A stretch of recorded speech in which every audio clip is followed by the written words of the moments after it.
Oke baik, perkenalkan nama saya Krisasen Tukahapo. Pada video kali ini kita akan belajar bagaimana cara membangun dan merancang sistem basis data.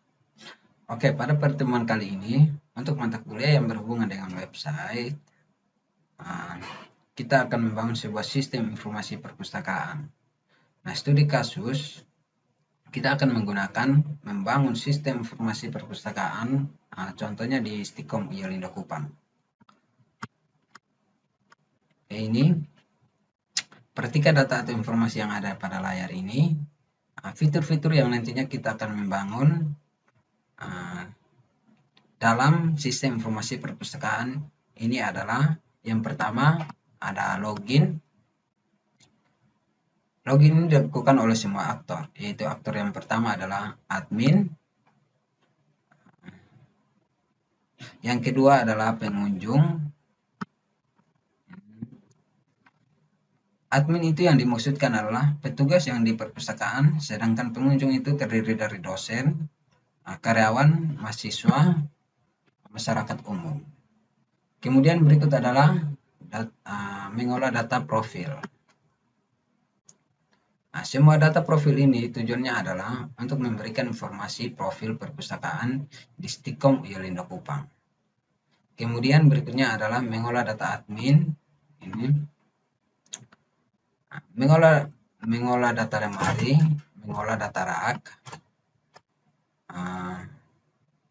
Kenapa harus ada fitur mengolah data lemari dan rak?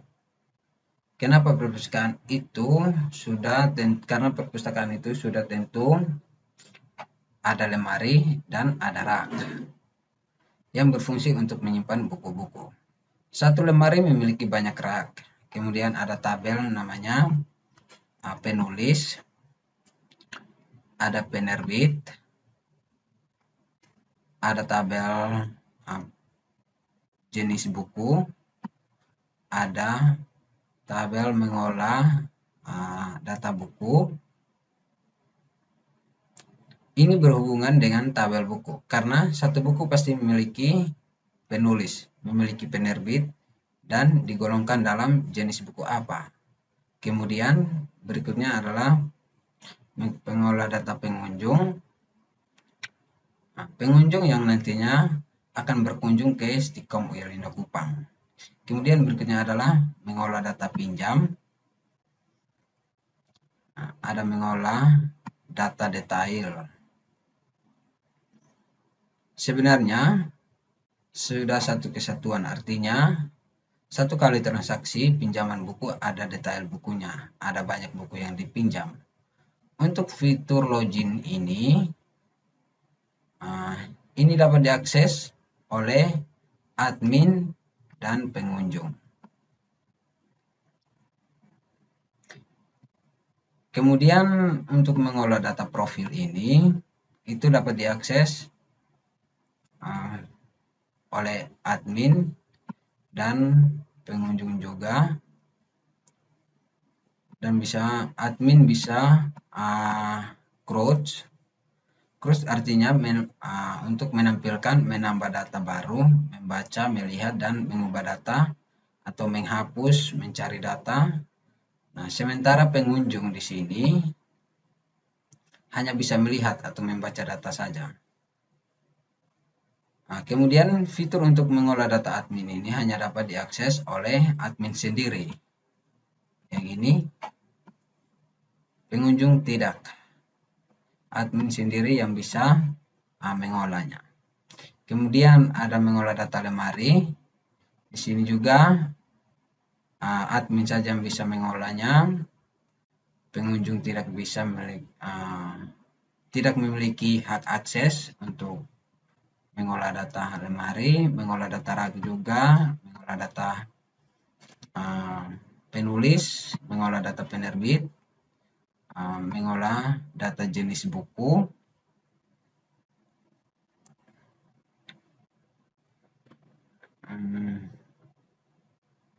Nah, di sini mengolah data buku. Ini bisa diakses oleh admin, bisa juga diakses oleh pengunjung. Namun di sini admin bisa memiliki hak akses crouch, sedangkan pengunjung tidak bisa, dia hanya bisa membaca atau mencari saja. Dia tidak memiliki akses untuk menghapus atau menambah data baru. Pengunjung tidak punya akses. Nah, kemudian untuk mengolah data pengunjung ini bisa diakses oleh admin serta pengunjung juga. Nah, di sini admin bisa memiliki crouch, namun pengunjung tidak bisa. Pengunjung hanya bisa create atau menambah data baru, membaca atau melihat dan mengubah data, namun tidak bisa untuk menghapus data. Nah, di sini ada catatan, pengunjung hanya bisa menambahkan, membaca dan mengubah data dirinya. Kemudian ada mengolah data pinjam. Di sini bisa diakses oleh admin, pengunjung juga. Admin bisa crouch. Di sini juga pengunjung bisa punya akses untuk crouch. Catatannya, pengunjung hanya bisa mengolah datanya sendiri, data pinjam, ubah dan hapus dibatasi jika data sudah diproses.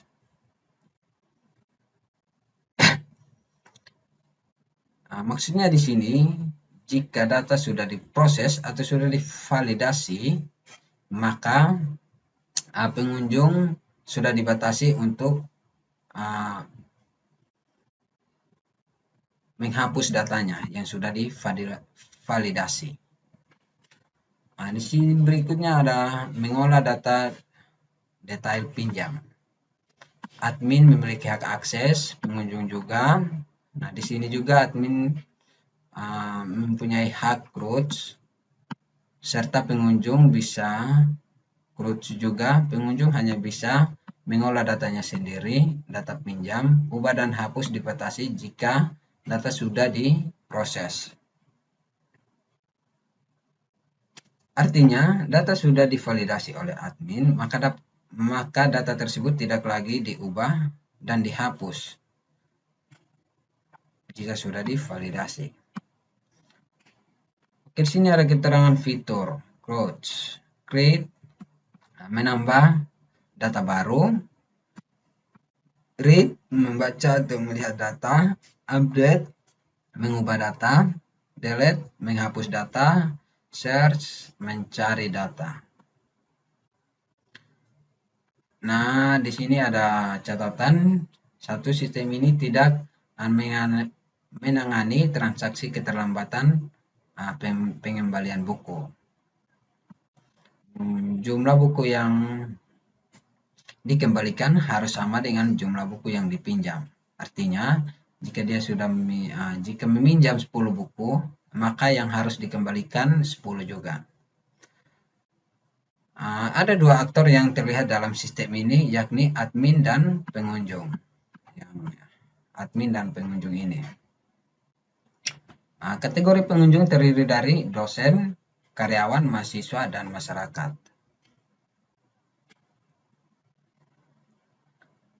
Nah, di sini kita membangun sistem menggunakan Visual Studio Code dan Exam versi 7.4.27.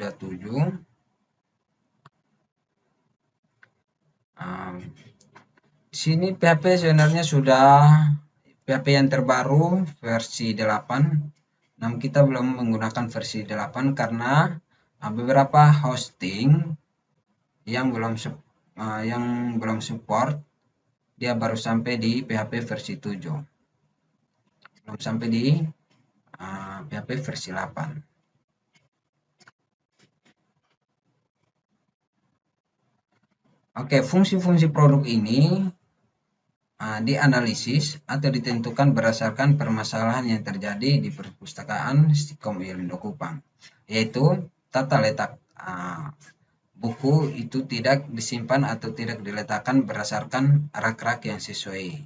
Kemudian jika ada penambahan buku ataupun jika ada penambahan lemari atau rak, maka itu perlu pendataan ulang lagi. Kita membuat tabel-tabel lagi.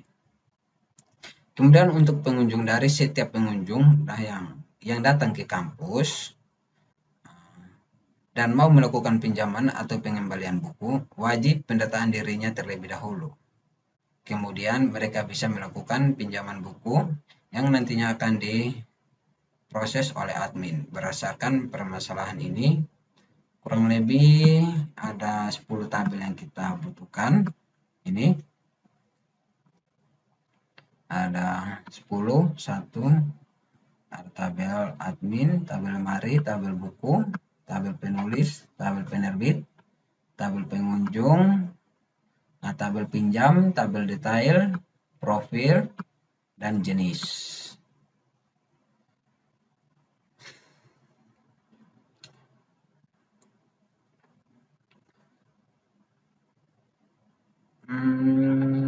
Pembangunan sistem yang pertama, jika kita menambahkan fitur-fitur baru lagi, maka kita akan membutuhkan tabel-tabel tambahan. Kita akan menambahkan tabel lagi. Maka kita akan, yang pertama kita membutuhkan tabel admin. Ini tabel admin. Terdiri dari beberapa atribut, yaitu ada ID admin, nama admin, tempat lahir, tanggal lahir, alamat, email, telepon, password, dan status. Di sini ID admin, tipe datanya integer, itu primary key, auto increment.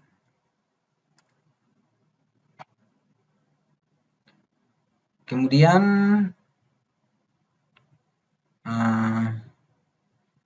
nama. Di sini nama saya menggunakan tipe datanya teks.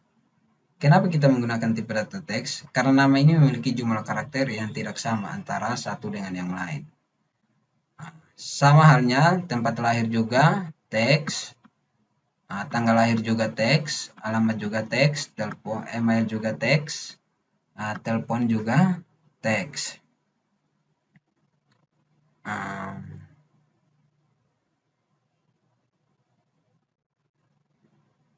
Di sini password juga saya menggunakan tipe data teks, status saya menggunakan var1, char1.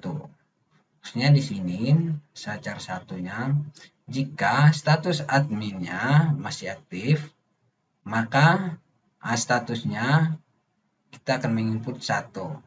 Jika statusnya sudah tidak aktif, maka kita akan menginputnya 0. Jadi jika status adminnya 0, itu berarti adminnya sudah tidak aktif lagi, maka dia tidak punya akses lagi. Jika admin masih statusnya 1, berarti itu di adminnya masih statusnya aktif. Oke, di sini ada tabel lemari, ada ID lemari, dan nama lemari. Atributnya hanya 2 saja. Dan tipe datanya, ID lemari ini tipe data integer, primary key, dan auto increment. Ada nama lemari, tipe datanya teks. Kita ingat, jika di sebuah tabel itu harus memiliki satu ID. Tidak boleh memiliki banyak ID, cukup 1. Jadi sini lemari, ada ID lemarinya. Nanti ID-nya akan diisikan otomatis oleh sistemnya. Sini ada tabel buku.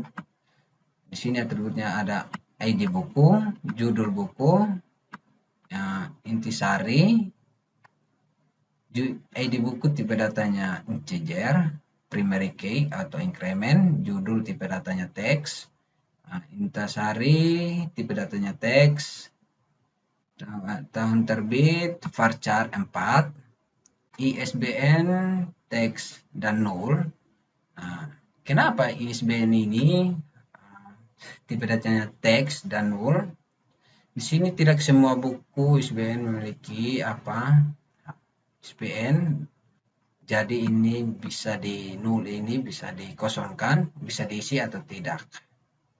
Kita mau isi, tidak isi, itu bisa. Dan jumlah halaman tipe datanya integer, jumlah buku tipe datanya integer, Nah, di sini ada ID penulis, integer, foreign key. Nah, foreign key ini adalah sebagai kunci tamu. Ini akan berrelasi dengan tabel penulis. Tabel penulis ya ini. Dia berrelasi dengan ID penulis ini. Dari tabel penulis ini akan berrelasi dengan tabel buku, dan ID penerbit juga tipe datanya integer, foreign key. ID penerbit dia berrelasi dengan tabel penerbit. Terus ID jenis buku dia berrelasi dengan tabel jenis ini. Dan statusnya sama. Jika statusnya aktif maka 1, tapi jika statusnya sudah 0 maka itu tandanya statusnya sudah tidak aktif lagi. Kemudian ada tabel penulis, ada ID penulis, tipe datanya integer, primary key atau increment, ada nama, tipe data teks, tempat lahir teks, tanggal lahir teks, alamat teks, email teks, telepon teks, status juga sama, status char 1, jika masih aktif berarti statusnya 1, jika sudah tidak aktif berarti statusnya 0. Jadi kalau statusnya sudah 0 berarti itu tandanya admin sudah tidak aktif lagi. Oke, ada tabel penerbit, ID penerbit, tipe datanya integer, primary key atau increment, ada nama, tipe data teks, alamat teks, kota teks, email teks, telepon juga saya buat teks saja. Karena di sini teleponnya kita bisa pakai number, pakai varchar, bisa juga pakai integer, pakai char. Namun di sini saya pakai teks karena nomor teleponnya ada yang 12, ada yang 13. Jadi di sini saya pakai teks saja. Namun statusnya juga sama, char 1. Kemudian ada tabel pengunjung, ada ID pengunjung, tipe datanya integer, primary key atau increment, namanya teks juga karena namanya panjang makanya teks, tempat lahir teks, tanggal lahir juga saya pakai tanggal lahir ini baru saya pakai date, alamat teks, jenis kelamin varchar, varchar panjangnya 9, email saya pakai teks, telepon juga saya teks, kategori teks, password juga teks. Ada tabel pinjam, ID pinjam. Ini setelah di setiap tabel pasti memiliki ID. Tipe datanya integer, primary key. Ada tanggal pinjam, tipe datanya date. Ada tanggal kembali, ini tipe datanya date dan null. Maksudnya nullnya di sini tanggal kembalinya mau diisi atau tidak diisi itu bisa saja. Ada ID pengunjung integer. Nah, ID pengunjung ini dia berrelasi dengan tabel ID pengunjung, dia berrelasi dengan tabel pengunjung ini. Nah, dia tipe data integer, foreign key, dia jadi kunci tamu. Kalau dia di tabel pengunjung berarti dia adalah primary key. Tapi dia di tabel pinjam ini dia sudah menjadi foreign key, yaitu kunci tamu ya, foreign key ini.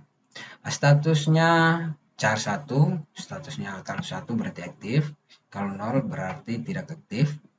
Diserahkan integer, tipe datanya, diterima integer juga 0, mau diisi atau tidak bisa saja. Di sini juga ada tabel detail, ID detail, tipe datanya integer, primary key atau increment. Ada ID pinjam integer, dia foreign, tipe datanya integer, foreign key. Ada ID buku, tipe datanya integer, foreign key, jumlah integer. Nah, di sini tabel detail ini dia akan berrelasi dengan ID pinjam dengan tabel pinjam.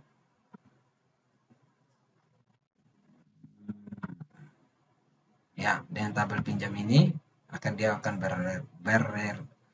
berrelasi. Kemudian ID buku ini juga dia berrelasi dengan detail ini, dia berrelasi dengan tabel buku ini.